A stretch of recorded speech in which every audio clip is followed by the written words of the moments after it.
particular strong magnetic field. He's also the organizer of the Theoretical Physics Colloquium, where many of us attend frequently on Wednesdays and enjoy it a lot. Today he will speak about direct photons from magnetized quark-gluon plasma. But before starting, let me also add some words to the organization of this webinar. The length of the talk is maximum 90 minutes plus 30 minutes of discussion. You can interrupt whenever you don't understand. To do this, please raise your virtual hands and wait until I call your name, then turn on your microphone and ask your question. But let us postpone long discussions to the end of the talk. And to keep the internet connection more stable, please turn off your video camera. So Igor, you can start. Thank you. Thank you for the invitation. Thank you for kind words. I'm very glad to give this presentation about one of the recent works that I've done recently with my collaborators, Mei Huang, Lang Yu, and Xingyang Wang. This is also partially work in progress that I'm doing with Sheng Wang, my former student, who's now a professor in China. So magnetized quark-gluon plasma is a very interesting medium and has very nice properties. And there are a lot of interests why one want to study this. So primarily, there are many applications for magnetized relativistic plasma. And I'm not going to give into many details discussing this, but at least to make sure that everybody's on the same page, I'm going to briefly mention at least several potential applications where this kind of studies might be relevant. It may apply to early universe, where at certain stages of the evolution of the universe, there could be magnetic fields up to 10 to 20, 10 to 24th power Gauss, which in energy units translates into about 1 GeV squared to 100 GeV squared. Heavy ion collisions, of course, this is primarily what I'm going to talk about in this talk. The magnetic fields could reach, oops, this is a mistake. It has to be 10 to 19 Gauss, which is on the order of 100 MeV squared. Potentially, a similar work could be extended to superdense matter in magnetars. Of course, this is a very different regime of plasma where you have non-zero chemical potential. So it's a very different regime. To make sure, I'll mention that right away.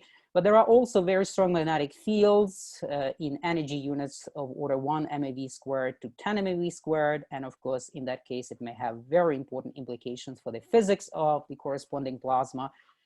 And surprisingly, it also may apply to non-relativistic systems like Dirac and Weil semimetals, primarily because in those materials, quasi-particles, electron quasi-particles behave like relativistic particles. And of course, the corresponding energy scale there is very, very different.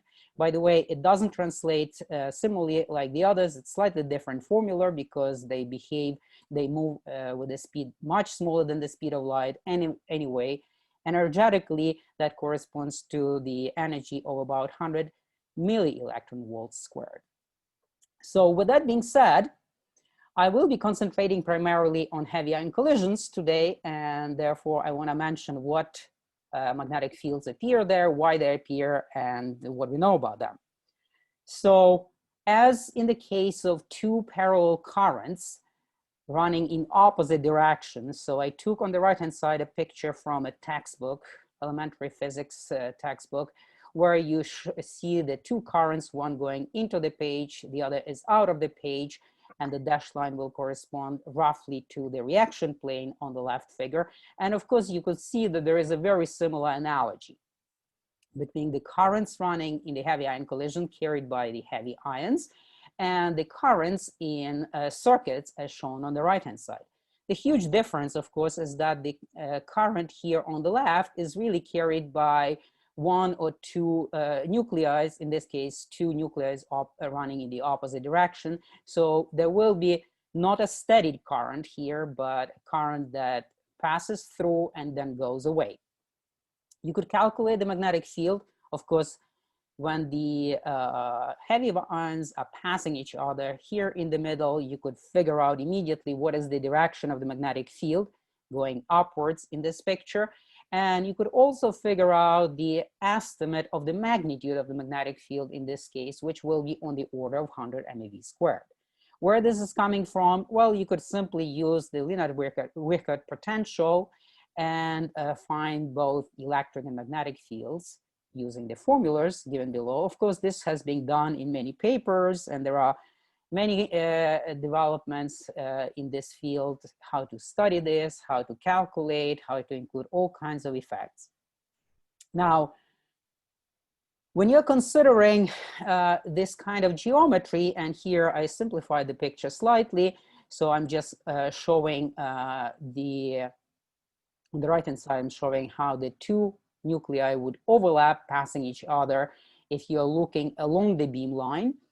And in this case, one of the important characteristics between these ions passing each other will be this quantity B, which is the impact parameter. So basically how far the centers are shifted away from each other in the reaction plane.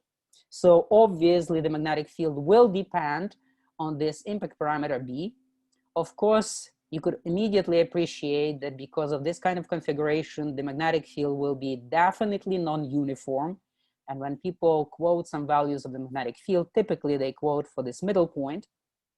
And moreover, you could also figure out that this magnetic field will fluctuate a lot from event to event, even when the impact parameter is nearly the same. So many simulations have been done by people who are doing this. And basically here are the two representative results from two different papers. And that's where you see, and by the way, this is the magnetic field, as I said, at the midpoint. Typically, there are all kinds of magnetic fields in all different directions. They are also fluctuating from event to event. So here there are some averages shown. So what we will be interested primarily is this By component, which is this blue triangles. And here it's red rhombi. And that will be roughly the magnetic field that I was showing on the picture. In reality, as I said, there are a lot of different uncertainties. The magnetic field is not always perpendicular to the reaction plane because of all of those fluctuations. As you could understand, the system is very small in size. Also, the magnetic field lives very short period of time, definitely much less than 1 Fermi over C. So some time dependence, representative pictures of the time dependence are shown on these two figures from two very different papers.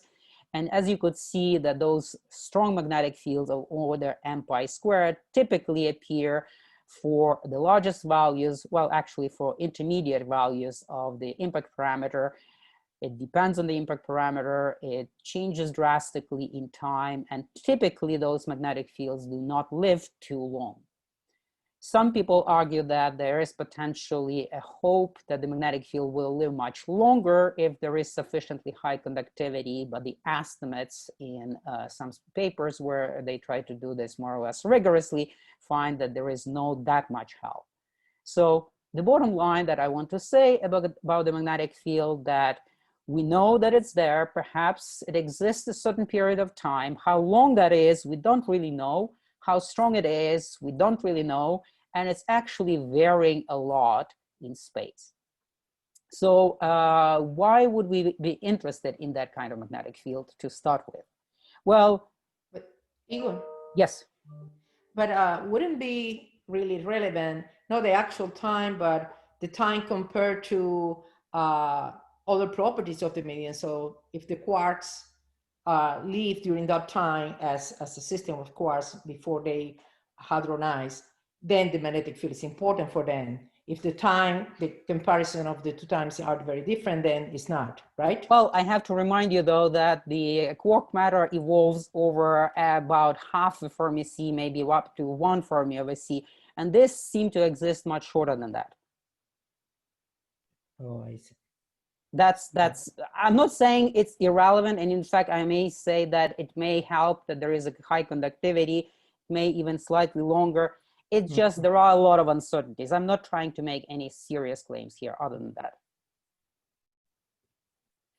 that. So why the interest in this magnetic field at all? Well, there is a lot of fundamental physics that might be happening induced by the presence of such a magnetic field. One range of phenomena that are relevant is the so-called anomalous effect in heavy ion collisions. So what are the anomalous effects in such heavy ion collisions? Of course, everybody in this audience might know this. If not, this is a very brief reminder. There are this chiral magnetic separation effect, chiral magnetic and chiral separation effects. There are chiral magnetic waves that have been proposed in the literature. So essentially they say if you have a chemical potential in the presence of magnetic field, you will induce an axial current. And if you have a chiral chemical potential, you will induce an electric current. In fact, this first relation might be very important to detect some P violation in heavy ion collisions if you have some topological phenomena happening in heavy ion collision during the early times, and you induce non-zero chirality. That non-zero chirality could be seen in the experiment in the form of so-called chiral magnetic effect, which is a dipole correlation in heavy ion collisions, where you would find that there are positive charges going roughly one way and negative charging going the other way. And the effect is directly driven by this magnetic field. And it would be interesting to see if there is such an effect in observations.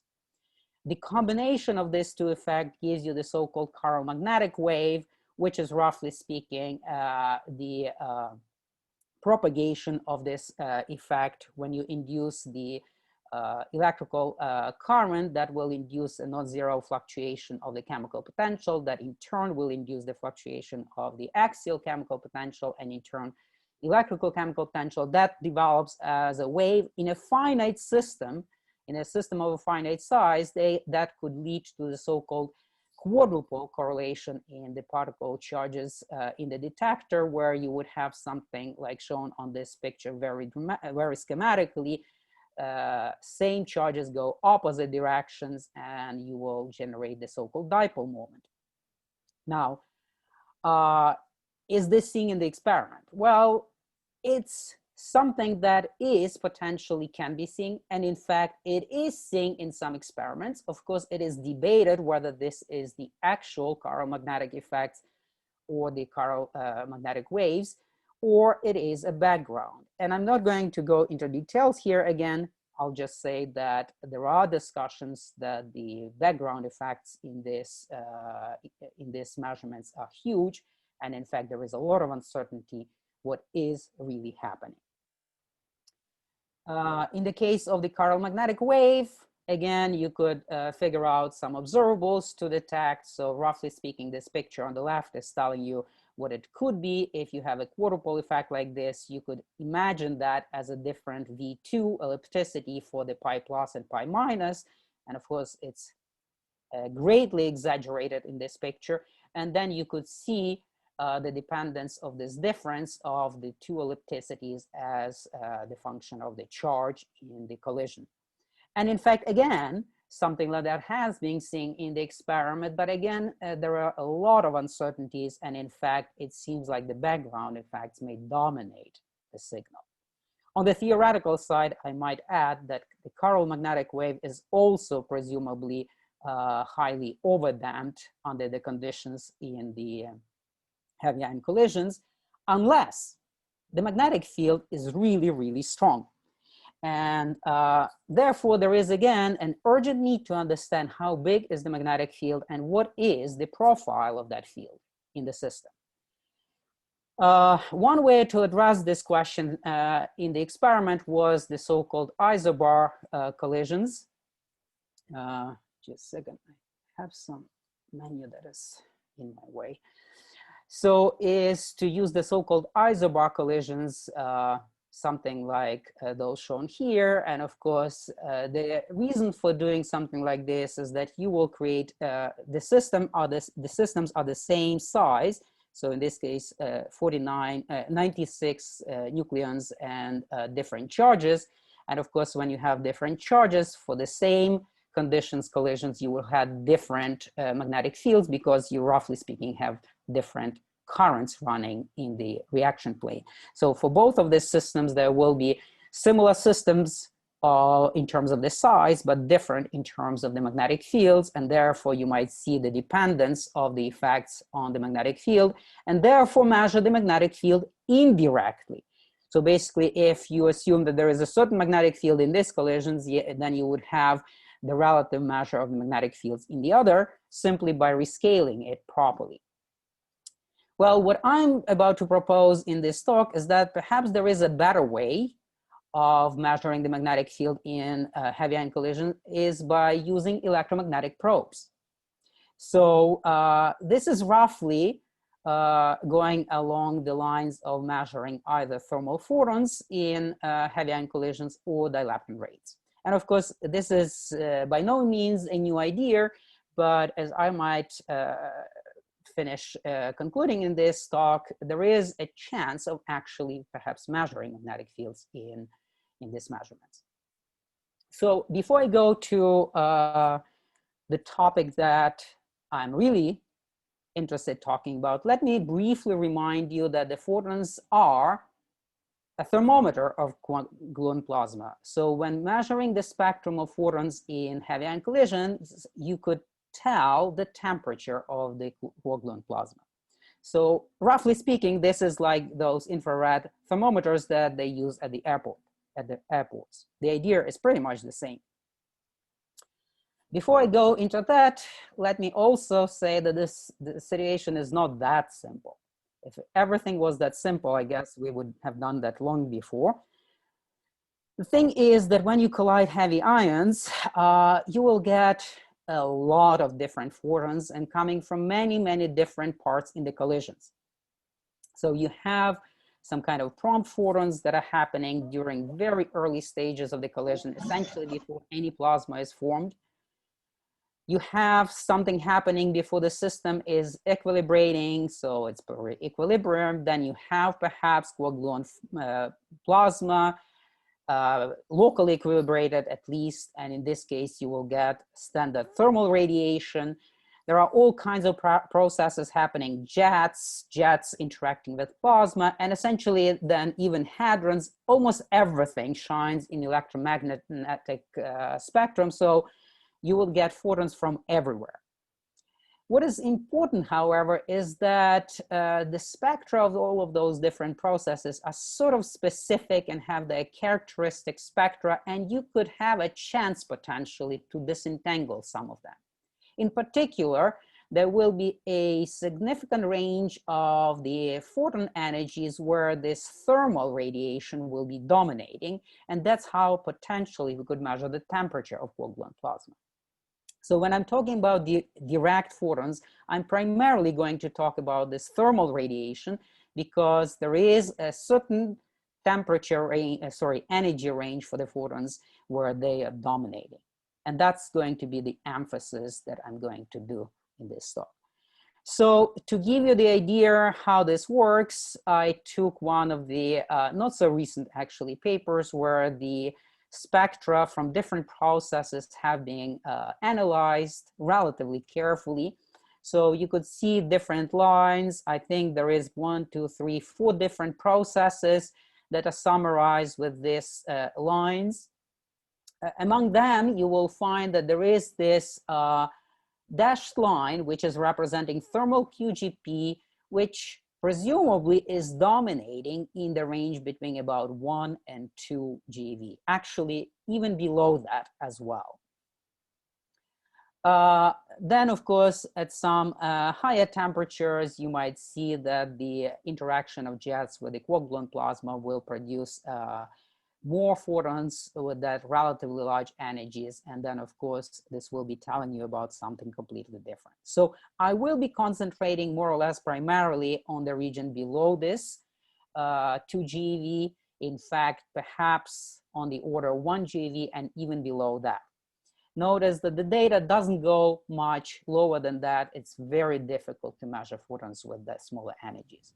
It doesn't mean that it's impossible, but I think it's not easy. Igor, and in that range, the system can be considered in equilibrium or out of equilibrium? local equilibrium and not, of course, full equilibrium. So it's sort of halfway. Okay. But the rates are calculated like in equilibrium, but of course, then you have to consider some sort of models where you, I don't know, put it in some hydrodynamics and then see what kind of regions you have, what kind of mixture of spectra you have, and so on. So it's actually still a long way from this simple formula to just giving that line. Anyway, in the case of the thermal quark-gluon plasma, the rate of the thermal emission of photons have been calculated. In fact, some early calculations go as far back as 91. One of my mentors, Kapusta, was among the pioneers in this field, and they calculated the rate of the photon emission by using this standard formula from quantum field theory, which is giving the rate of the photon, actually, strictly speaking, the energy loss, because I'm weighing this. It's not the number of the photons, but the number of the photons weighted by the energy. And it's given in terms of the imaginary part of the polarization tensor. Notice that this formula, strictly speaking, is applicable only in equilibrium. So how can you use this formula? You might say that in equilibrium, the number of the photons that are produced equal to the number of the photons that is absorbed.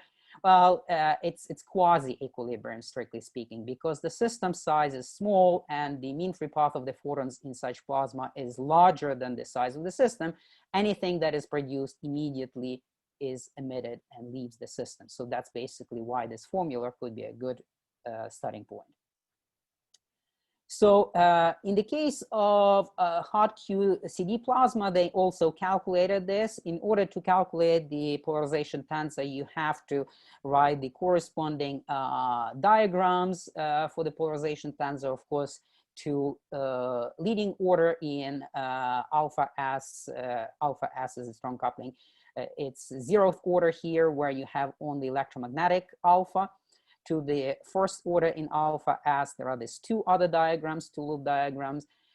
When you're calculating the imaginary part, essentially it's the same as cutting this diagram across the fermionic lines like this, and that kind of opens the diagram, creating you the processes like photons splitting into particle-antiparticle, or photons scattering on a particle and producing just one particle. In this case, it's producing 2-to-2 type of diagrams, which is essentially the scattering or the process of interacting of quark with the gluon, where the gluon is replaced by the photon, and that's the emitted photon in the process.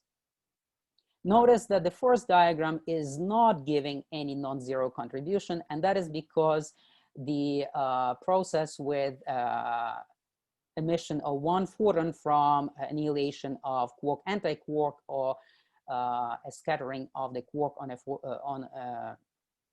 a medium to give you a photon is forbidden by the energy conservation. So one photon process is simply forbidden by the energy conservation, and that's why only these two processes contribute.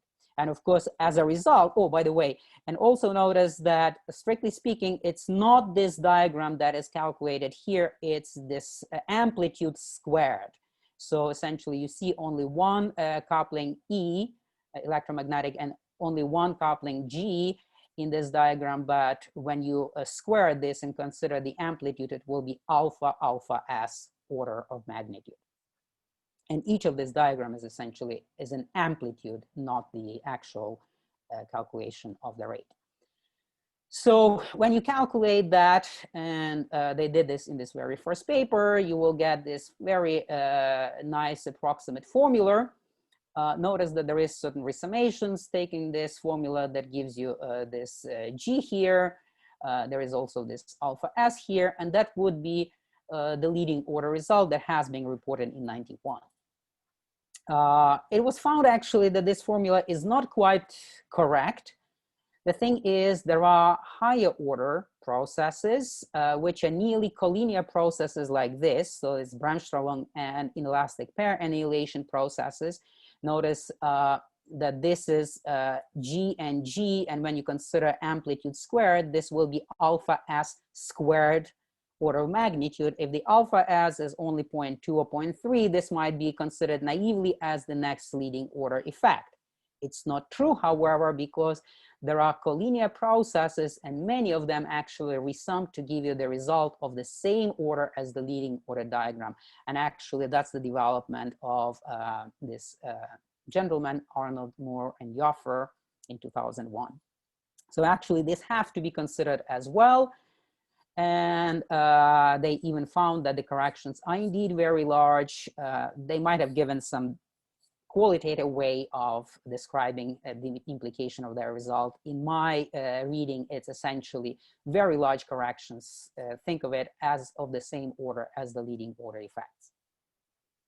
So if you compare this, this is the early result from 91. The dots are representing numerical integration of their equation, and black line is that formula I showed you. And here there are corrections due to this two collinear processes that I mentioned about. Unfortunately, I couldn't find the result plotted in the same way. So the 2 to 2 processes as this, in fact, the plot itself was given pretty hard to see, so I emphasize it a little bit. 2 to 2 processes are this blue dotted line. That's essentially the same effect that is shown on the left, and the rest are corrections. So these green lines are the corrections, and you could see in some regions they are actually dominating. And the total effect, of course, will be of order 2 larger than the effect on the left. So that was the status of the actual thermal emission. And of course, if you measure the spectrum really carefully, potentially you could have an access to measuring the temperature of quark-gluon plasma, because of course, I didn't emphasize this. This is plotted for a specific temperature and the rate will change with the temperature. So when you match this to the theoretical prediction, potentially you could measure the temperature of quark-gluon plasma. There is also some potential puzzle in the measurements. So the measurements of the photon spectra have been done. I showed you that result on one of the slides a few slides ago. But there is also some puzzles in the measurements. One of those puzzles is the so-called V2 puzzles for the photon. When you measure the photons, photon distribution, you will find that they have non-zero ellipticity in their emission. And this is pretty puzzling because most of the photons are emitted pretty early during the collision. When this quark-gluon plasma just became equilibrated, it didn't really have much time to develop, to evolve, to develop V2. This V2 from the hydrodynamic calculation is developing over time, maybe over half, maybe 1 Fermi over C, while most of these photons will be emitted pretty early, and therefore they have no chance of developing that V2. Yet at the same time in the experiments, the actual measured V2 is pretty large. None of the theoretical models, and I don't remember on the left or on the right, one of these, I believe on the right, is hydrodynamic model, the other one is particle simulation model, but none of those models can actually predict the ellipticity as large as measured in the experiment. So that's the V2 puzzle that potentially could be addressed by the work that I'm about to present. So those two things to be kept in mind. So now coming to the main part of the original work that I'm interested in and want to present here. So what I'm about to sell to you, and the bottom line of that is that I'm hoping that the direct photon could be also a magnetometer of QGP. Not only we could measure the temperature, but could also potentially measure the magnetic field of quark-gluon plasma created in heavy ion collision.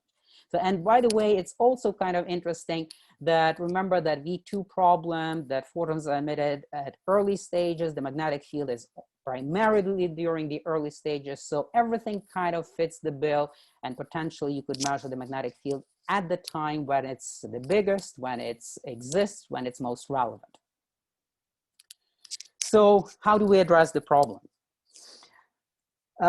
So to calculate the emission of photons from a magnetized plasma, we could consider the same polarization tensor. We could consider the same formula in quasi-equilibrium when the photon mean free path is simply much larger than the size of the system, but the system is locally in thermal equilibrium. And interestingly, and its most important result here, that the leading order polarization tensor result given here at 0th order in alpha s is already giving a non-zero result. And that's the most important thing that I'm going to say here. The reason is the following. When you cut this line, cut this diagram to calculate the imaginary part, roughly speaking, what you are calculating is the emission due to the following three processes. I kind of schematically call these processes like scattering processes. It's not exactly true.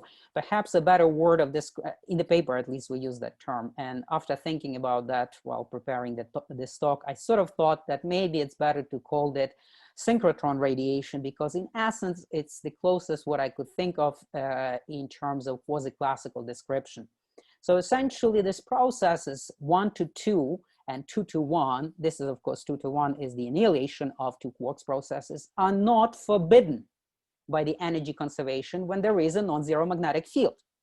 The reason it's not forbidden because in this case, unlike without the magnetic field, you could actually satisfy the energy conservation condition, because here you have a violation of the momentum in the plane perpendicular to the magnetic field. And in fact, what you have is the transition between the Landau levels, and these processes are allowed at the leading order. Technically, of course, this is a very challenging calculation unless you're doing quasi-classical approximation when the magnetic field is weak. So here I'm going to consider a full quantum calculation and consider this diagram in all earnesty. So I'm using the same standard definition for the rate as before, giving the rate in terms of the imaginary part of the polarization tensor. At non-zero magnetic field, of course, you know the fermion propagator that goes into the calculation of the polarization tensor is given in terms of Landau levels. Instead of the momenta states, you have the Landau level states, at least in the direction perpendicular to the magnetic field. Along the magnetic field, of course, the quantum number momentum along the magnetic field is a good quantum number, so it's still good for describing quarks with pz, but not with px or py. Instead, we have the Landau levels, and of course, we have a double sum because we have two fermion. Sorry, Igor. Yeah. I have a question.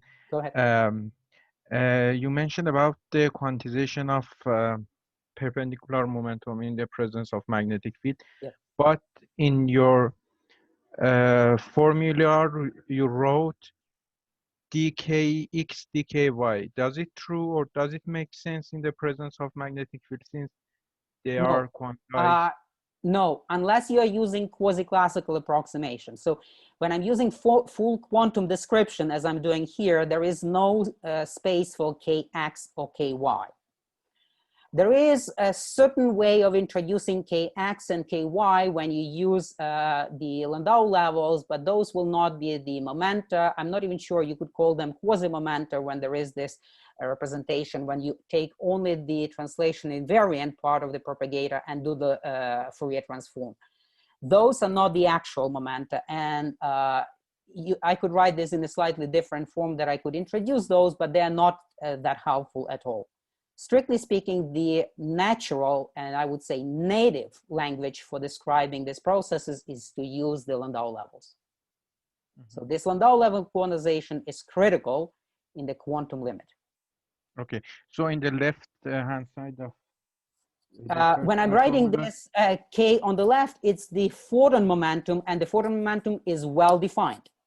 When I'm writing on the right-hand side, the photon momentum actually appears inside of this f functions, which I didn't write explicitly, and you could find them in the paper. So there is a transverse kx and ky for the photons, and it's inside of these functions f's, which are given in terms of the Laguerre polynomials. So the photon momentums are perfectly well defined. But the fermionic momentum, so I was talking about px and py, they are not well defined. Kx and ky for the photons are well defined, and they appear, but unfortunately, because it's a very complicated expression, I hid it inside of this capital F. Thank you. So sorry if I misunderstood your question originally. This is the formula, and actually it's kind of, as you could see, kind of messy, and I didn't even write these functions, which are really complicated, the double sum and everything, and there is even additional integration over the momenta of the quarks.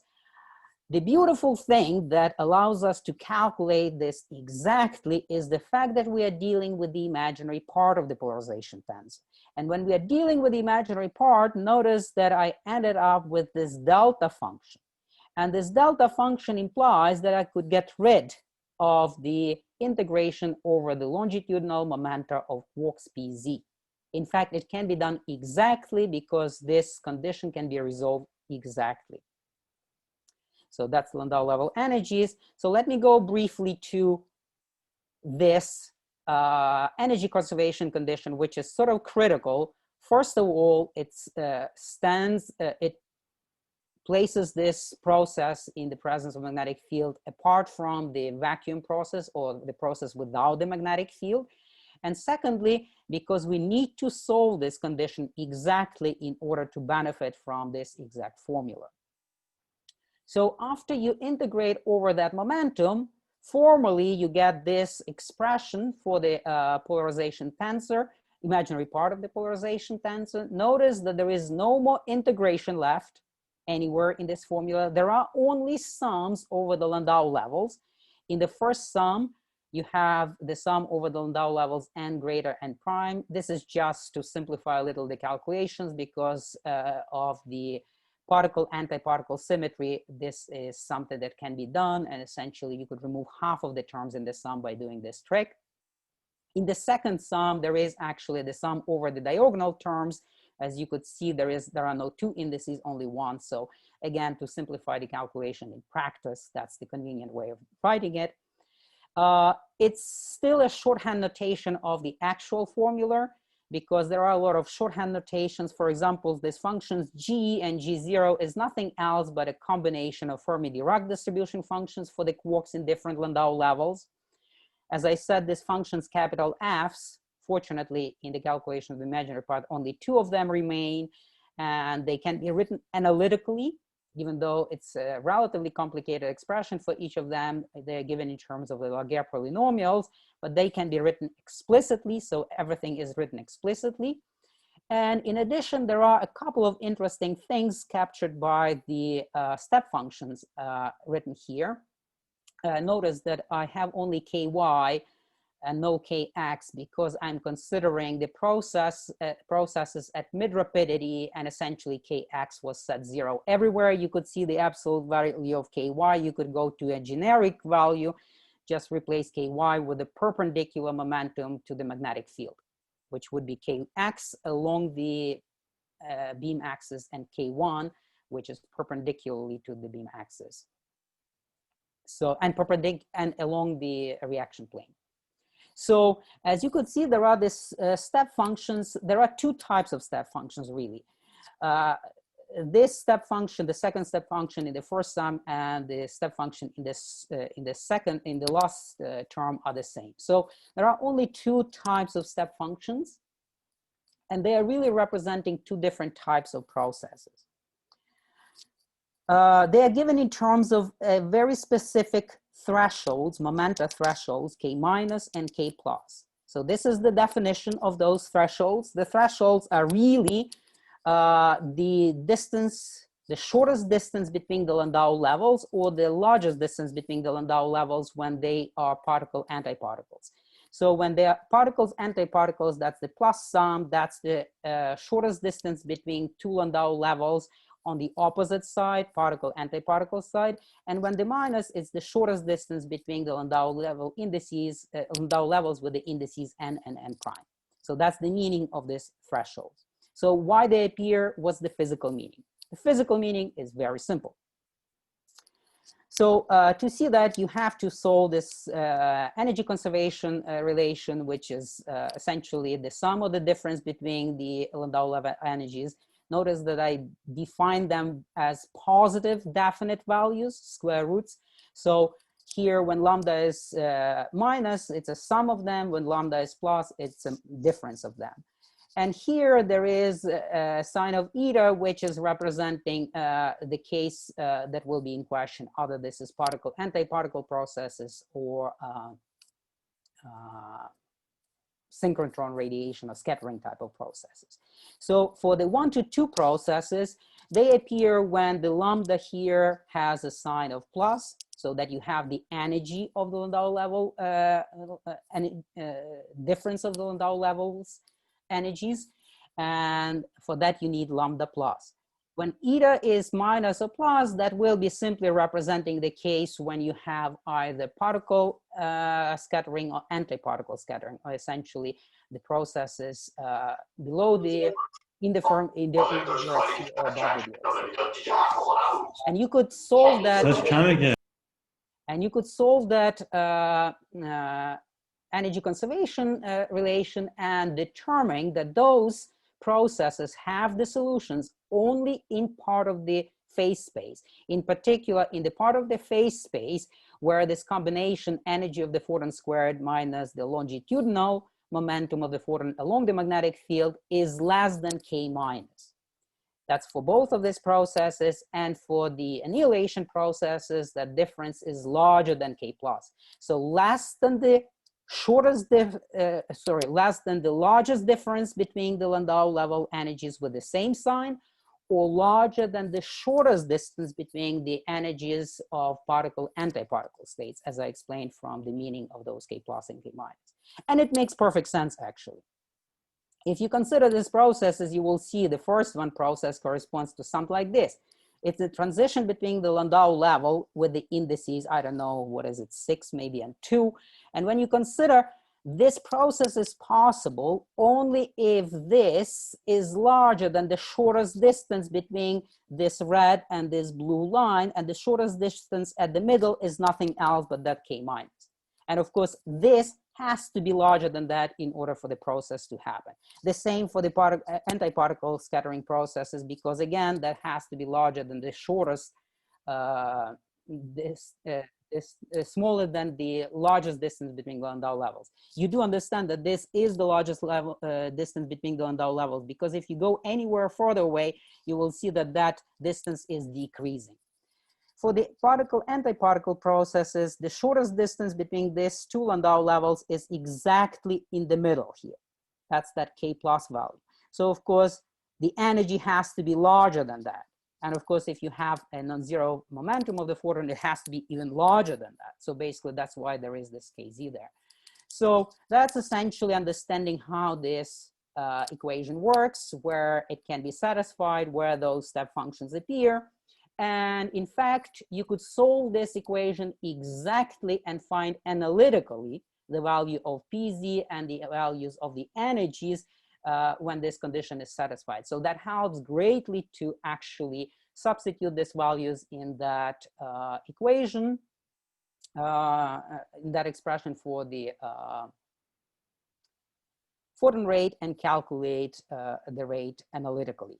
Now, there is some technical difficulty that I'm going to skip here unless somebody will ask a question later. The thing is that there are a lot of subtle issues, that there is that summation that has to be summed over many, many Landau levels. Typically, for this paper, we were using, I believe, between 500 and 1,000. In fact, for some values, we might have used 2,000 Landau levels. And that kind of calculation is actually very challenging, because not only we have to study the energy dependence, we have to study also the directional dependence. So we have to study the direction on this angle phi here. So what is this angle phi? To understand it quickly, this is the definition. As I said, I'm considering the rate at mid rapidity, setting kx equals 0. But then the momentum component of the photon momentum in the reaction plane and perpendicular to the reaction plane are represented essentially by the transverse momentum kt. In this case, since kx is 0, it's essentially the same as energy. And by the angle phi, which is representing the angle measured from the reaction plane. So if phi is 0, then we are sitting in the reaction plane. If phi is half pi, that's the direction exactly perpendicular to the reaction plane. So the calculation can be done. And here I took several small values of the energy, several small values of kT. So it's only 20 MeV, 50 MeV, and 80 MeV. In this case, 20 MeV is twice above the particle-antiparticle threshold because the quark masses here are 5 MeV. This is 20, so it's twice as much as 10. So there are already particle-antiparticle process, of course, included, and all the others. And this is the formal result that you will results that you will get. Well, there are several things that you could see immediately. Well, one of the things that you could see immediately is the tendency of this curve to go up if phi goes to half pi, which is the direction away from the reaction plane, so perpendicular to the reaction plane. Here the rate is small, here the rate is large, and notice this is logarithmic scale, and you will see that this rate has a tendency to go in the direction perpendicular to the reaction plane. Now, notice also that there are a lot of those little features here.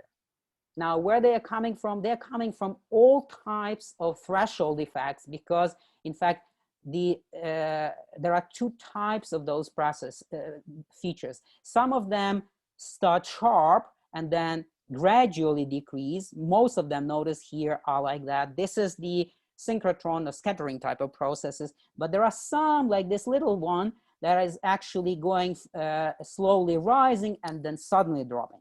This is actually the particle-antiparticle annihilation process because they have the opposite type of the step function. So they are 0 in one direction and non-zero in this direction, while the scattering process is the other way around. So when you could see those peaks here like this, you could actually see that's when the annihilation, one of the annihilation processes starts to work in that direction, and that's why you have that little peak. Notice that those are, strictly speaking, singular type of features which behave like 1 over square root of a phi minus phi 0, where phi 0 would be the point where that angle happens. When you introduce any little interaction in the system, you will see that all of those peaks will smooth out. And this is something that deserves a separate study, but actually it's pretty clear how it will happen. And all of them will become finite, and they will get smoother and smoother when you introduce even tiny interaction in the system. Here, there is no that tiny interaction, so there are a lot of these features, and that's why the dependence is very, very non-smooth. But sort of averaging or integrating over this is absolutely no problem. Those are integrable singularities, and in fact, you could find the rates very easily.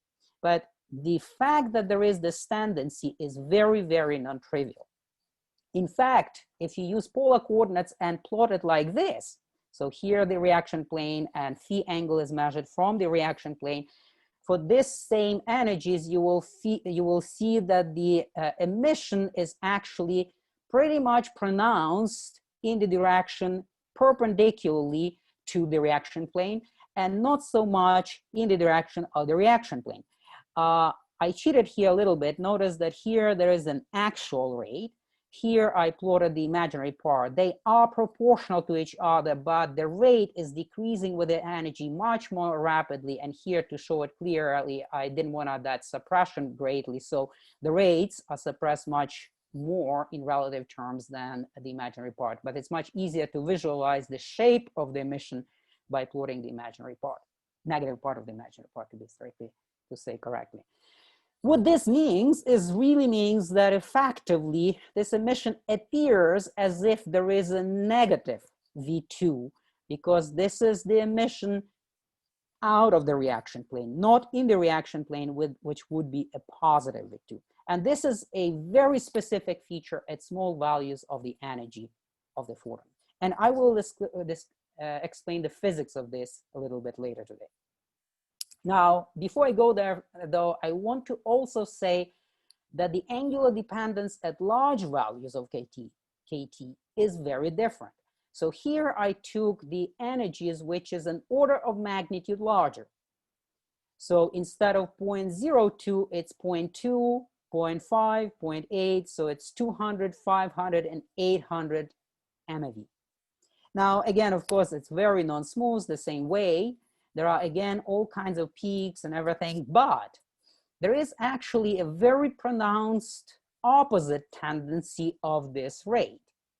At small values of the angle phi in the reaction plate, the rate actually is larger than in the direction perpendicularly to the reaction plane at phi equal half pi. And actually, when you go to larger and larger energies, this becomes more and more pronounced. Here you see at 200 MeV, it's not that much, it's nearly flat, but when you go to higher and higher energy, you see that this really goes down a lot here, and there is a lot of suppression here. And this is logarithmic scale, don't forget that. So on average now, the emission is parallel to the reaction plane, at least it dominates in that direction. And you could visualize this again in the same way by plotting the imaginary part of the polarization tensor as a function of momentum. Notice the rates themselves are many orders, sometimes, well, one order of magnitude different, but when I plotted the imaginary part, they are nearly the same.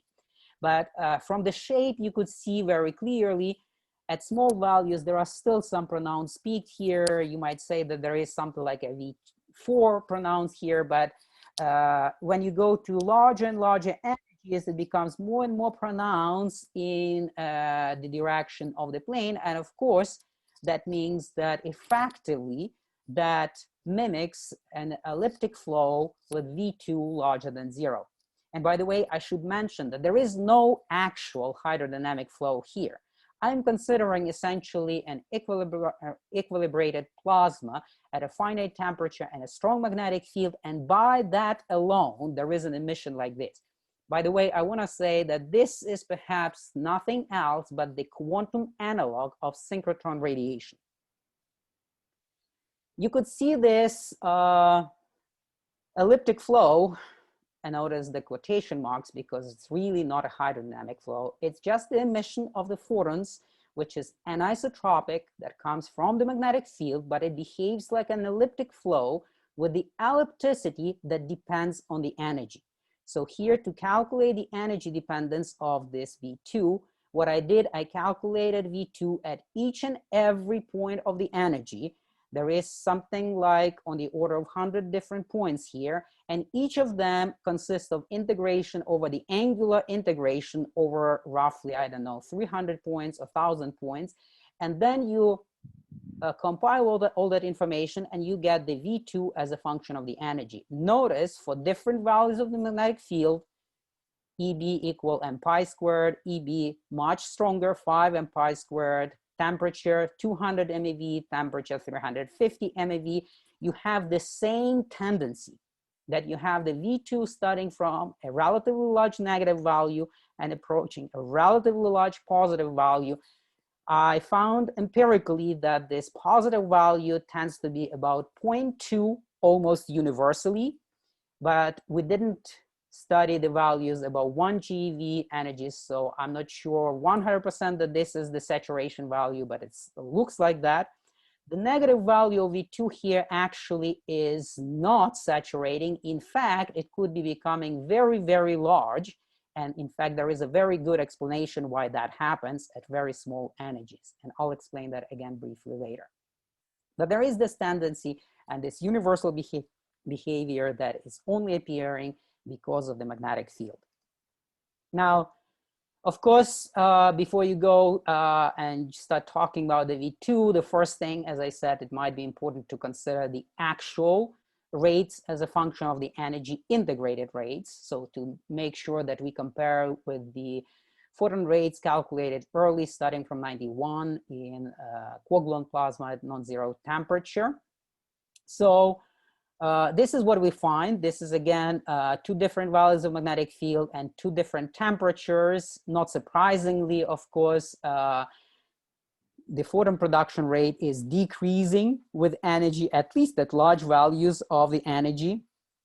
It's very easy to understand, of course. At very large energy, there will be very few quarks with very large energies at small temperature because of the thermal distribution. So, of course, this is due to the Fermi-Dirac distribution of the quarks in the system.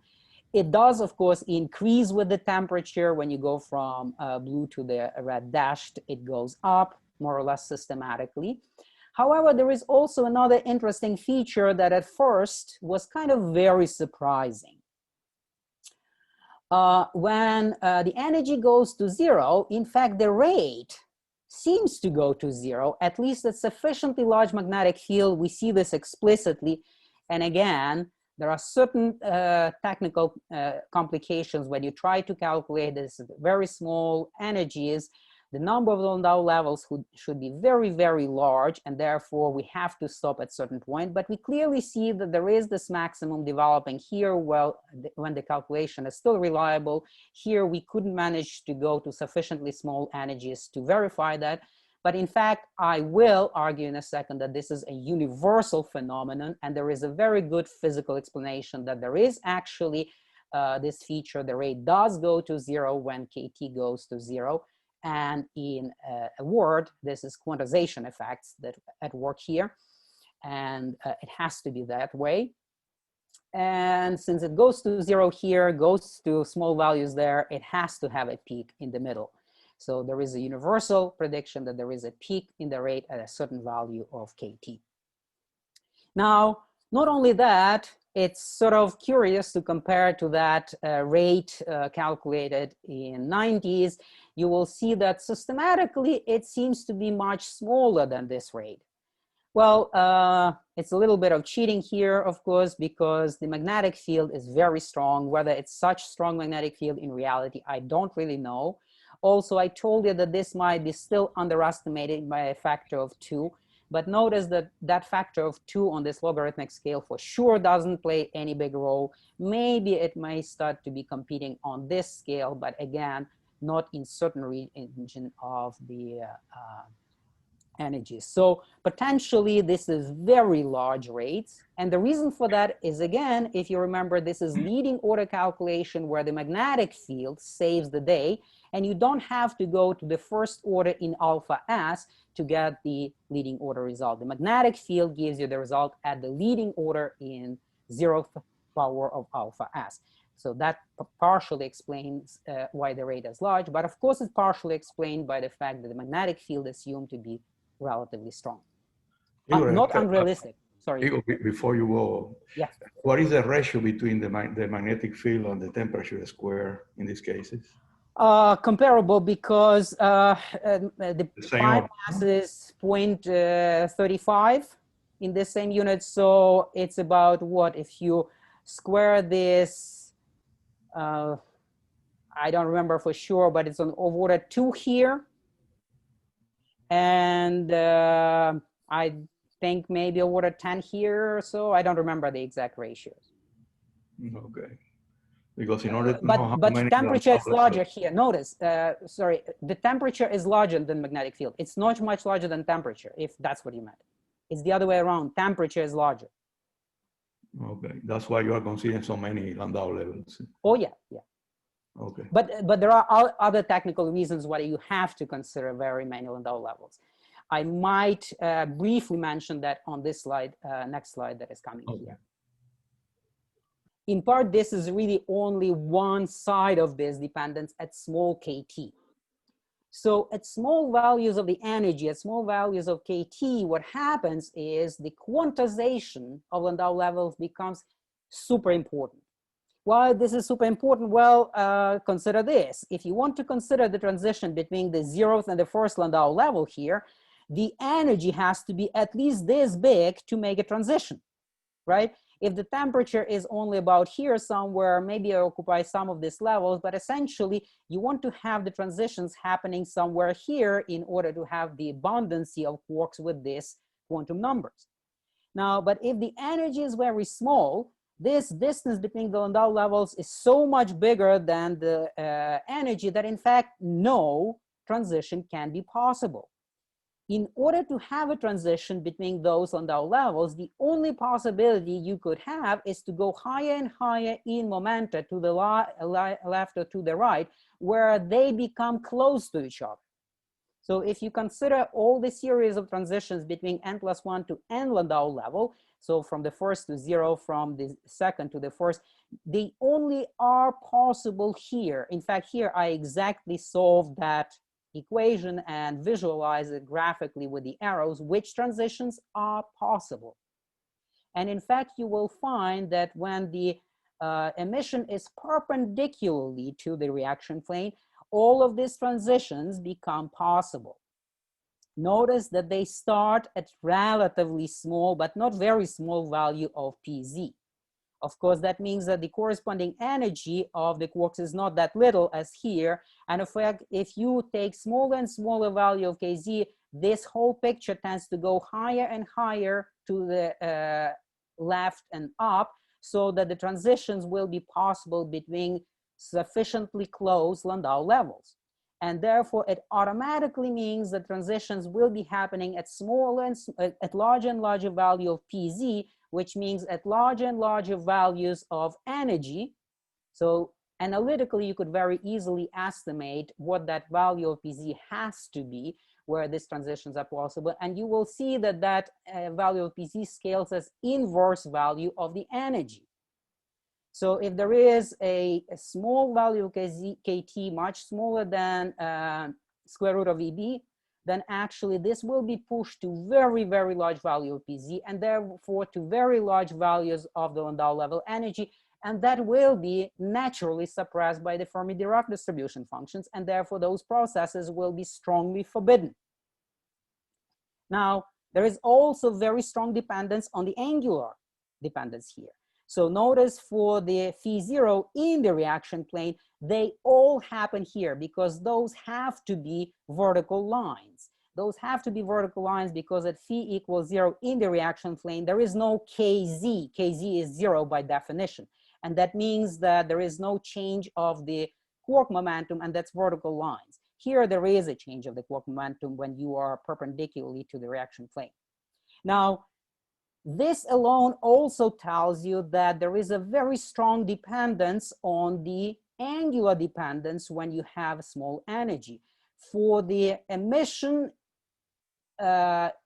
perpendicularly to the reaction plane, it's large energy, but still not as large as this one. So this process is the only essentially possible, and you have essentially that fact that the emission is primarily perpendicularly to the reaction plane rather than in the reaction plane, and this gives you a negative V2 universally at small kt.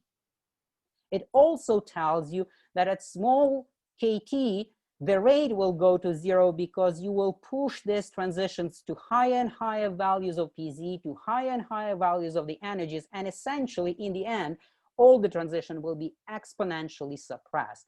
And as a result, there will be 0 rate. And that's essentially why I was telling that the imaginary part goes to 0 when kt goes to 0, the rate goes to 0, and we have a universal result that the rate will be always going to 0 when kt to 0. And that is, as is clear from this picture, is the universal effect coming from the quantization. Of course, as I explained, dependence on phi explains the negative V2. And of course, that all becomes messed up when you go to large values, or at least here, it's not even that large value of kt, but already you could start to see that everything becomes much more complicated. At larger values of kt, you could see that the transitions in different directions more or less happen at about the same energies. There are many, many transitions between many different Landau levels. There are all kinds of series of the transitions because it's not only n+1 to n, but also n+2 to n, and everything starts to mix up. And of course, they start to mix up even more and even more when you have larger energies, because then the energy will be larger than the corresponding scale of magnetic field, and everything completely changes. If nobody noticed, I cheated briefly here a little bit. I completely ignored the particle-antiparticle processes. The thing is that those processes are happening, required to happen, the energy that is breaching between the particle and antiparticle states, and really at small energies, the only possibility that is developing is only between 0th Landau level and 0th antiparticle level. And of course, again, even if you go to smaller and smaller kT, even those become suppressed, because eventually your energy becomes smaller than the double mass of the particle. This is not yet, but if you go sufficiently small energies, it will, and that will stop contributing completely. At sufficiently high temperatures, in fact, only this synchrotron scattering processes that dominate the rate, and we check this separately, calculating almost in that whole range of energies from 0 to 1 GeV, and at this moderate temperatures, not much larger, not much smaller than magnetic field. It's always these processes that dominate the emission rate. So that is essentially sort of the big picture of the main technical results that we obtained. So now briefly about the physics that might be interesting and the magnetometer part of the photon rate. So now if we do take into account the magnetic field, of course, then we would have to consider that the rate is given by 3 different types of relevant processes that might be important. So it's 1 to 2 and 2 plus 1s. The processes I just discussed, the 2 by 2 into 2 processes that have been in Kapusta et al. Paper, and of course 2 to 3 and 3 to 1, which are having this collinear singularity, and therefore they are contributing just as much. By the way, there is also a certain issue about hot thermal loop resummations and many other complications that may need to take into account. But one message that I want to carry out here is this: if the magnetic field is sufficiently strong, then actually the relevance of the first process or 3 processes will be most important. In strong magnetic fields, this is the leading order in alpha S, in fact, 0th order in alpha S, and it gives a very large rate. This is an isotropic emission, and this is strongly dominated by the presence of the magnetic field. The other 2 processes, they are present without the magnetic field, and of course the magnetic field will also affect those processes. We don't really know exactly how they will be affected, but remember that this is the processes which are already suppressed by alpha S, and it's a gamble to say that the processes will become stronger in the presence of magnetic field. There will be all kinds of phase space constraints due to the magnetic field, and in fact it might even happen that those processes will become suppressed. In fact, concerning the collinear processes, in fact, it's almost for certain to me, it seems that it should be suppressed. In fact, here, in the processes that I was considering, collinearity never appears as a big issue simply because of those quantization effects. So in fact, that might be happening here, that because of the quantization, this process completely drop out as irrelevant. This ones, I have no idea what should be happening there, but one way or the other, there is a suppression by alpha S in these processes, and my guess would be that the dominant anisotropy is defined by the first types of processes in this scheme, and therefore it might define the photon ellipticity, and that ellipticity could be quite large. Now here comes sort of a little guess how it might develop. Remember, on the experimental side, it's very hard to push the measurements to the energies much less than 1 GeV. On the theoretical side, it's not that difficult to push the calculation to 1 GeV or above. And in fact, our estimates show that the calculation will still give you V2 on the order of 20%. Noting that in this case, we would probably have the hierarchy of the rates, 2 to 1 and 1 to 2 processes would probably give the rate considerably larger, or at least larger compared to the 2 to 2 processes and 2 to 3 processes. In this case, the naive estimate, simply if you take these 2 processes as completely of the same magnitude and completely isotropic, then the naive estimate of the ellipticity of the photon emission will be about 1/3 of the 20%, which will be 6.7%. If this rate is truly dominant, it's quite conceivable that in fact the V2 could be as large as 20%. And in fact, my hope is that potentially this could explain the large photon ellipticity that is seen in the experiments. So of course, a more realistic estimate would be required. Here I didn't have those rates to start with, even if I take them completely isotropic. I also didn't consider the expansion of the plasma. So what I considered is the rate in the local frame associated with the locally equilibrated part of the plasma. You have to consider a more realistic calculation where this all will be implemented more properly, but I think there is at least a chance on explaining the V2 puzzle using this calculation. So in summary, I want to say that the most important message that I want to have you carry out from this seminar is that at non-zero magnetic field, photons are produced at the 0th order in alpha S by the following 2 into 1 and 1 into 2 processes. The annihilation contribution grows with KT, but seems to be subleading compared to the other 2 processes. The quantization effects become really important for the energies comparable to the magnetic fields or smaller. I'm not sure if for heavy ion collision this is very important, as I said, simply because that region will be very hard to measure experimentally. But this fact could be very important in other applications, synchrotron radiation, in other types of plasmas, where in fact this calculations gives you one of the first honest quantum calculation of synchrotron radiation in a magnetized plasma. Photon emission has, as I said, pronounced ellipticity, negative V2 at small energies and positive V2 at large energies. Everything is changing roughly around the energy of order magnetic energy scale. And of course, that in its own is probably a measure of the magnetic field, provided if we could measure where this is happening, we would be almost pinning down the value of the magnetic field. That is unrealistic. So there are other ways calculating V2, considering with the other contribution and weighing it with the other contribution to estimate what the value of the magnetic field is. Non-zero ellipticity, of course, could be then used as a magnetometer of quantum plasma. And with that, I will stop. That's all I wanted to say today.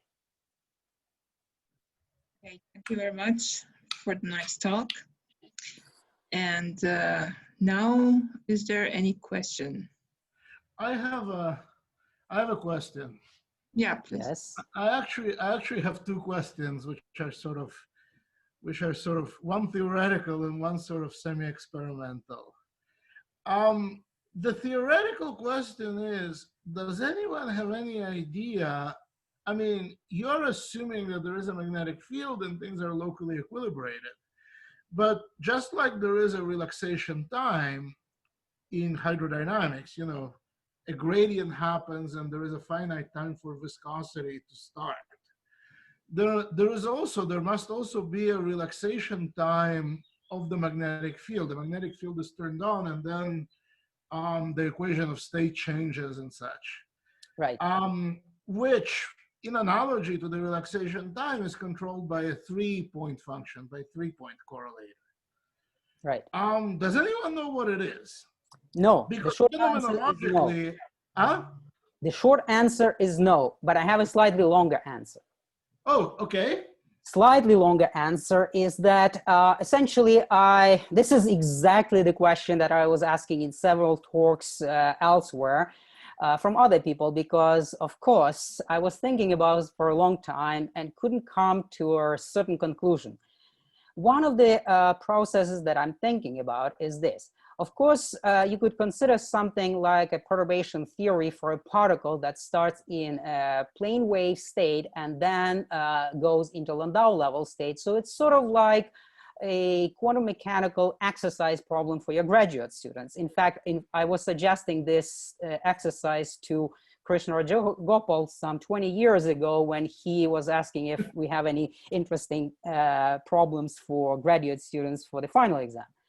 This is not a simple estimate, because you really need to consider not just the transition amplitude when the magnetic field suddenly changes, but also time-dependent perturbation theory. So essentially how long it takes to settle that particle in the Landau-level state. And you could have sort of some quasi-classical arguments how it takes for the magnetic field to start acting on the particle and start bending it. So using some uncertainty principle, you could estimate those times, but unfortunately, it's much more complicated in non-uniform system, which we have in the heavy ion collision. Igor, one question. I mean, you mentioned something about the uncertainty principle, and one thing that I've been thinking about, and I've really been changing conclusion, oscillating between two conclusions. In your calculation, everything depends on E times B. You know, B is in units of E. Yeah. For relaxation time, I'm not entirely sure that it's the same dependence. I'm not sure entirely myself. I wouldn't say that I am. And that's really a crucial point. Well, let me say this. When I cannot solve the hard problem, I find the next easier problem that I can solve, and then perhaps try to go back and reconsider the hard problem. So what you are pointing out is a very hard problem. And in fact, I don't have even a good method to reliably solve it. Yeah. I am thinking about it, and in fact, I'm asking people the same question, but unfortunately right now, I'm not in the process of solving the problem. Fair enough. Fair enough. Okay. Okay, thank you. Now, Hossein Gholami has a question. Yeah.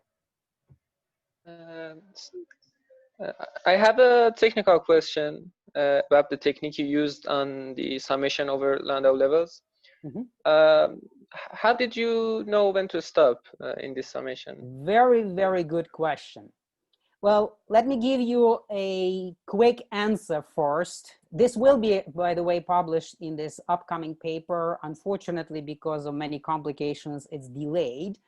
But roughly speaking, the number of Landau levels that you need to sum is determined by the magnetic field and the energy of the photon emitted.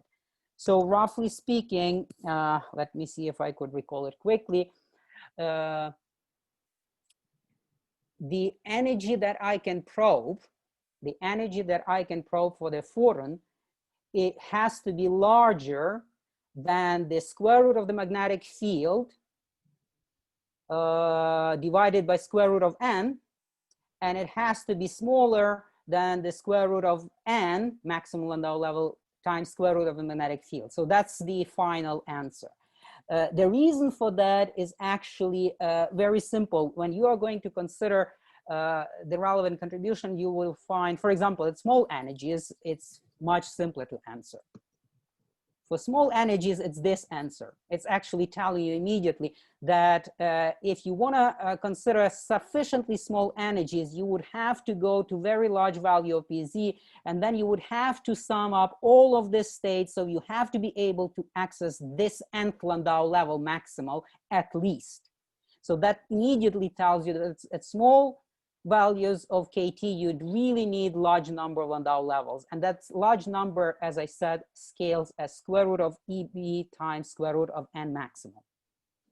For the large energy, it's actually the same thing. If you want to probe large energy here, then of course you have to be able to access those levels. And again, roughly speaking, your lowest Landau level, the maximum Landau level included, has to be sufficiently large to accommodate that photon energy.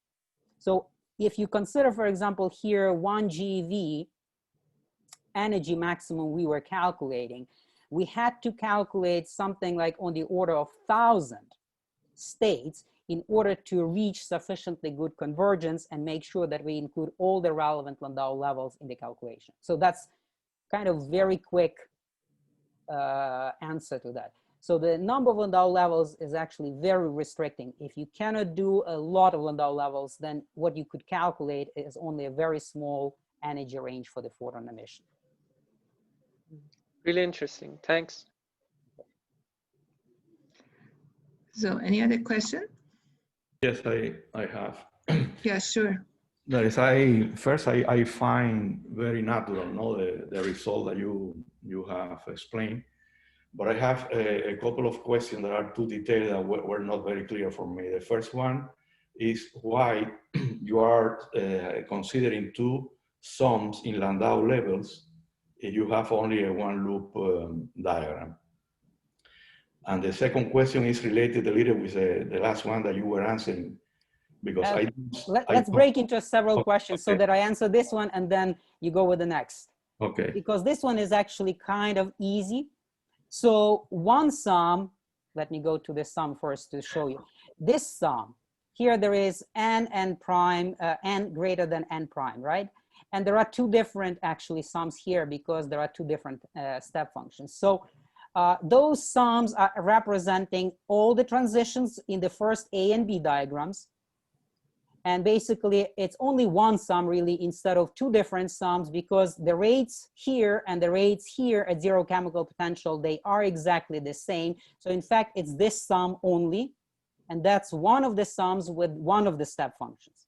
And here n is always greater than n prime because the transition in the same Landau level are forbidden. The other sum, actually the other step function in the same first sum is particle-antiparticle processes with the other step function. And it's actually here that you have n and n prime transitions, and that's this, all of these sums here. So that's the first two terms in the first sum. This sum is actually just for purely technical reasons, all the transitions the same as the second term here, but with n equal n prime, because those are not forbidden. So n1, n1 here, those transitions are not forbidden by anything, any selection rule. So that's why for technical reasons, we had this other sum where it's n equal n prime, while for this kind of processes, n equal n prime, for the same particle or antiparticle states is impossible, because that would be the transition within the same Landau level, which is forbidden by the kinematics. Let me see if I understand then. That is, although you have two sums, because of the theta functions, you effectively have only one in each case. Well, physics, it's two different processes, but yes, it's one sum, Yeah, which is summing processes, but all of these processes when n non-equal n prime. Okay. Okay. The second question is about the role of the temperature. Yeah. Because I will think that in order to know how many Landau levels you have to sum, what you will have to do is to take, that if you take 2EBN equal to T squared, and then you divide T squared by 2EB, exactly, and then you will know what is N. Yes. Then the role of the energy that you were discussing was not very clear for me. That is, once the role of the energy is very, very important. Look, that's what I don't have a transition between two states. If the energy is large, one of the states will be very, very high in energy. Make sense? That's true, but you so have. If this state is very high energy, its distribution function will be exponentially small, and the process will be weak, but you have to include that process in the sum. Okay, but the temperature will be not enough for that? That you have no, not always, especially Well, it's comparable, but again, this gives you a limit that you make sure that that process is accounted for. So strictly speaking, it is suppressed, but we are making sure that this is another reason. There are many, many transitions. So for example, if you have 100th level to first, 101st level to first, 102nd level to first. So it's not only that it's suppressed, but there are many of them. And you have to be sure that the sum of them is also not very large. And it is indeed small. In the end of the day, I do know it's small. So that constraint could be slightly relaxed, but not a lot. For example, in these calculations, when we go to the energy of the photon of the order of 1 GeV, we noticed about a 5% increase of the rate. You might say it's small, but it's a 5 or 10% increase of the rate when you go from 200 levels to 1,000 levels. Mm-hmm. So it's small, but we wanted to make good job and make sure that we didn't miss anything. We didn't know exactly. The sum is kind of a double sum, complicated, hard to analytically estimate the convergence. And the Lagrange polynomials are oscillating like crazy, and you want to make sure that you didn't miss anything. So that's perhaps was to stay on the safe side, make sure that we include those transitions, make sure that they are not very large, rather than just assume they are small and ignore them. Okay, okay, thank you. So, can I any question? Yes. Yeah, can I ask? Yeah, this is a completely different tone of question. In fact, it's a question to everyone. I basically, sorry, this is a beautiful calculation. I'm kind of not convinced photon V2 can be explained this way for reasons that are sort of too long to explain in a question.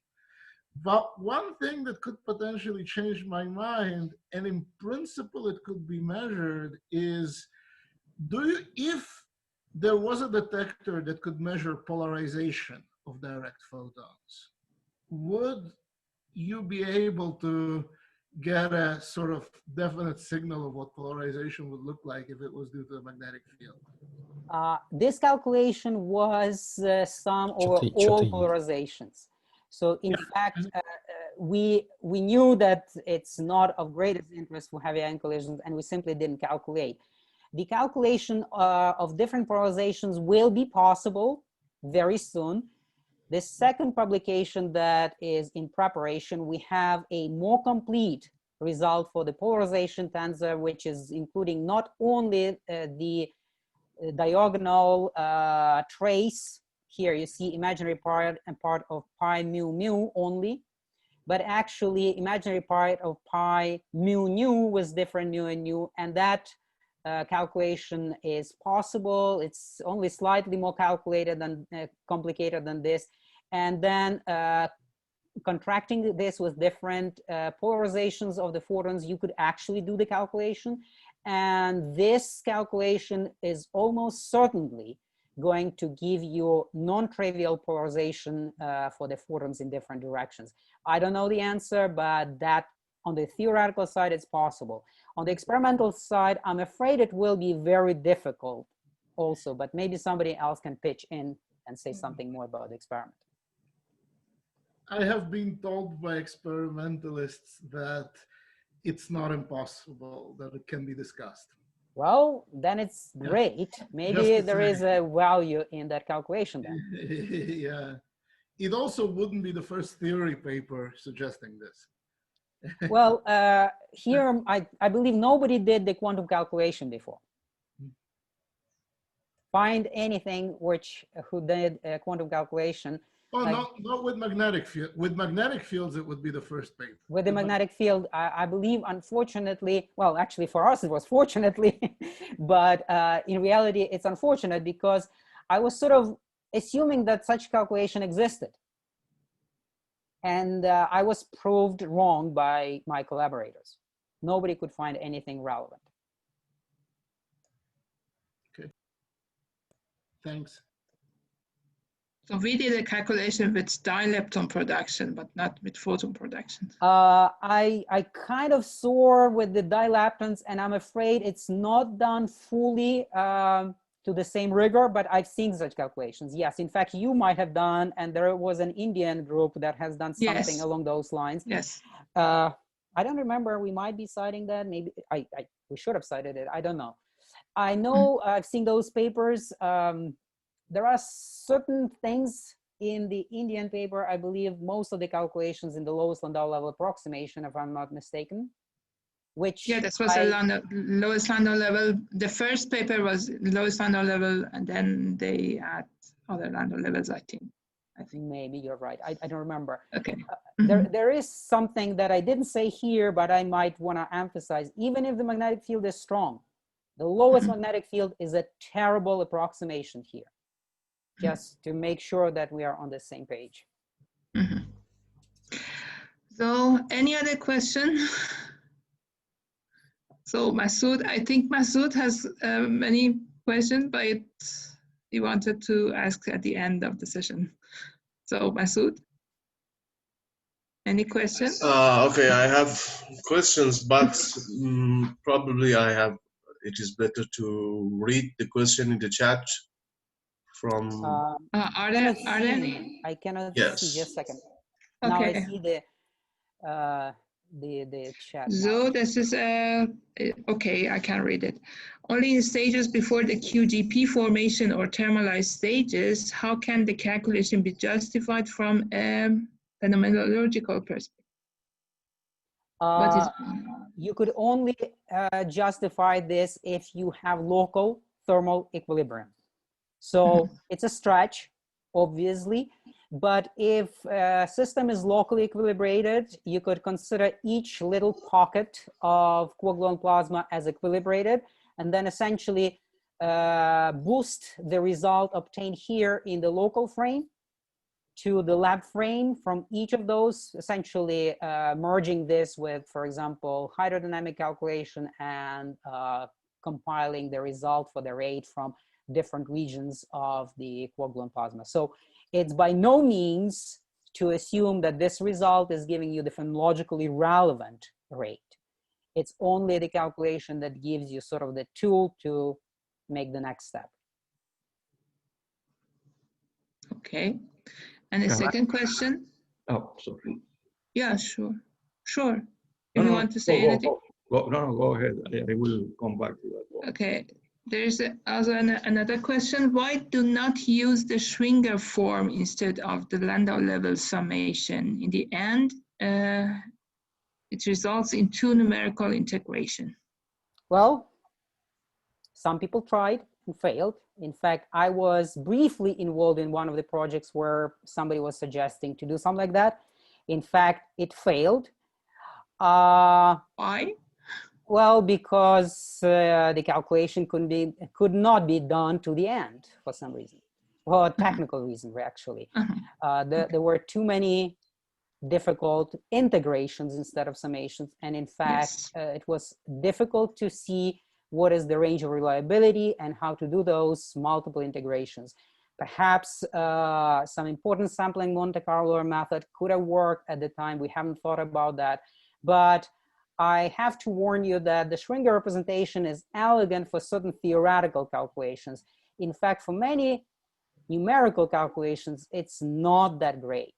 It's not that great. Essentially, in some cases, it requires some analytical continuations. And when you start separating real and imaginary part and only consider retarded Green function, it only adds to the pain. So yes, I went down that road at first, and unfortunately, we had to give it up. Okay.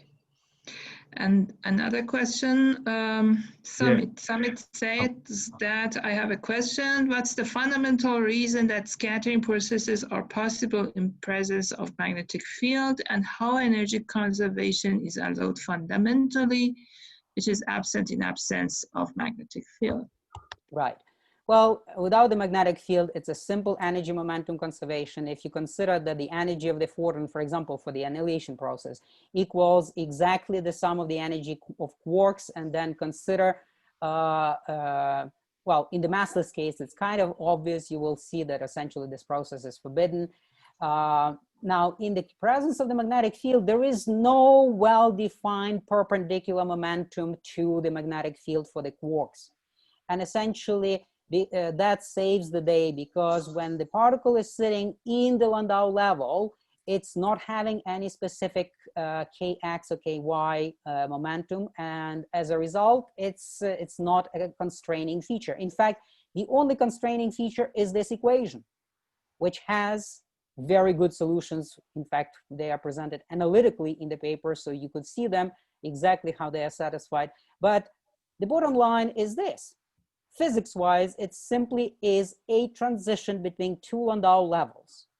In fact, the momentum constraint is very, very reduced because it only is the momentum constraint because between the longitudinal momenta of quarks pz prime, and kz of the photon momentum, but that is not directly related to the energy so easily, because we have different dispersion relations for the photons and the fermions. So that is simply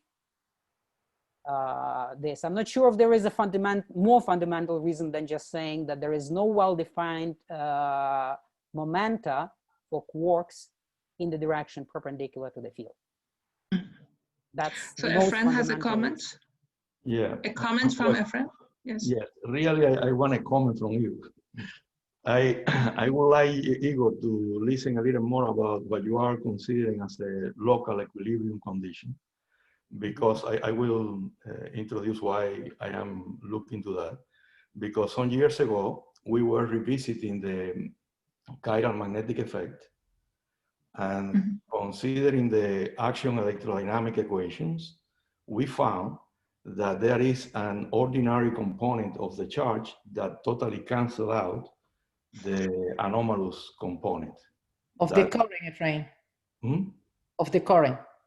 Yeah, You of the yes. current. No, Yes. the current, yeah. That there is no current. Related also to the observation that Tuching had. He had a similar claim. In fact, I've seen. Let me finish it. Then we proved that following the same approach that the original paper were following. And after that, Kenji was telling us, no, but the problem is that really we don't have thermal equilibrium in that system. And I was already considering out of equilibrium. And then we found that there is a net charge, a net current. And the question is, in your case, you are telling that you have thermal equilibrium. Well, first point of difference, I do not have any mu5. Any? mu5, chiral chemical potential is exactly 0 here. Just keep that in mind. Oh, I know. It's a very important thing. But do you need the equilibrium there, or? I do need local quasi-equilibrium. Quasi-equilibrium, once again, in the sense that I mentioned in the talk, that the mean free path of the photons is larger than the size of the system.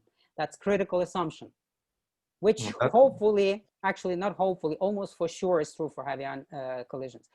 But I'm not arguing anything about chiral magnetic effect. In fact, mu5 is exactly 0. Strictly speaking, mu is exactly 0 in this calculation. So I didn't even have mu. With non-zero mu, we are able to do the same. And in fact, we are sort of working on that. It's much, much harder, but it's doable too. Non-zero mu5, it's out of equilibrium, but in fact, I have a lot of complaints about non-zero mu5, even in all of those papers in out of equilibrium that has been so far in the literature. And it's sort of very, very different discussion already. Okay, but the problem is that, no, what are the real conditions that we have in this plasma? It is quasi-equilibrium or totally out of equilibrium? It's not total, it's not equilibrium for sure. How close to equilibrium? I don't know. Your best guess is my guess. Best guess, I guess. Okay. I don't know for sure. And in fact, if anybody tells me they do, I would say that they lie. It's really difficult question to ask. So Masoud has a comment. Yeah. a comment from us. Yes, I want to make a comment on this issue of equilibrium. And the thing is that even at times like 1 Fermi, you don't have an actual equilibrium. But what you have is that the things that you compute from the equilibrium work. You have the dielectron rate that is calculated from the in the local equilibrium by the assumption of a local equilibrium.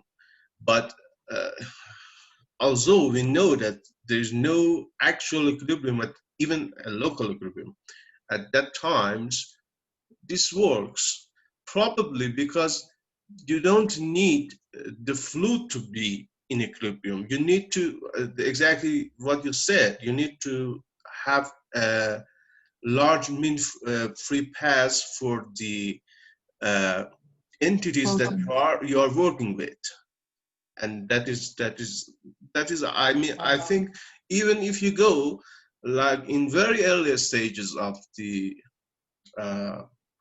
collisions, I mean very early stage before equilibrium, like when the EB is actually that large, I think that in principle you can use this kind of computations if you were able to use them for dielectrons and also the photon rate outside the equilibrium, and when the system is basically hydrodynamized, it's not equilibrated.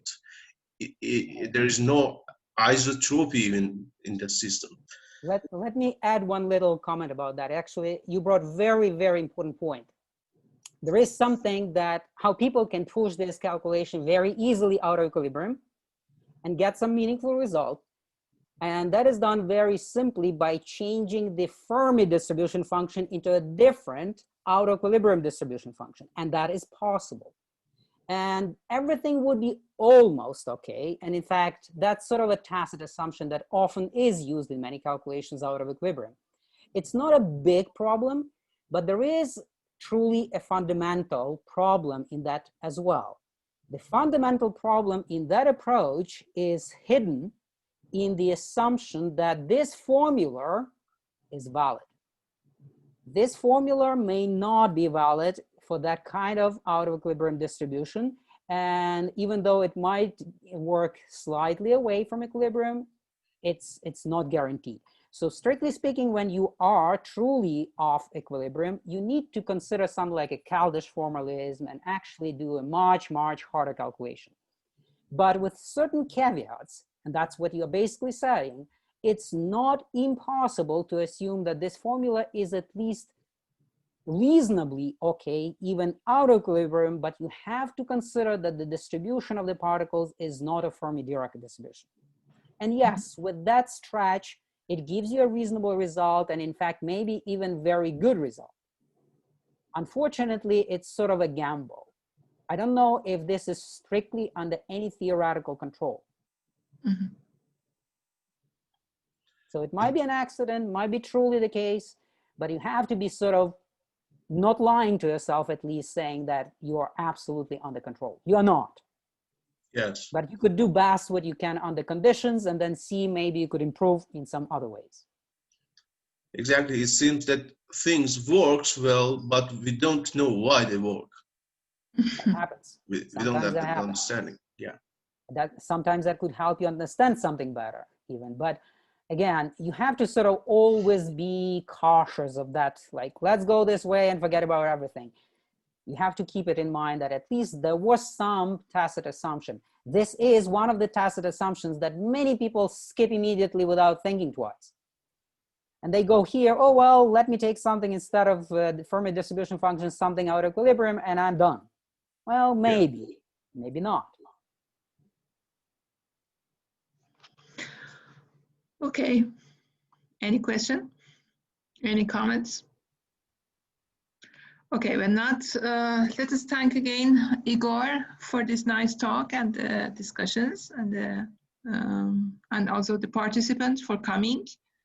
And we try to have every 2 weeks this kind of colloquium or say webinars. And let's see us again and meet us again in this kind of seminars. Okay, thank you very much. All of you for the invitation. Thanks for the attention. Everybody who's here, thanks. It was my pleasure, really. Okay.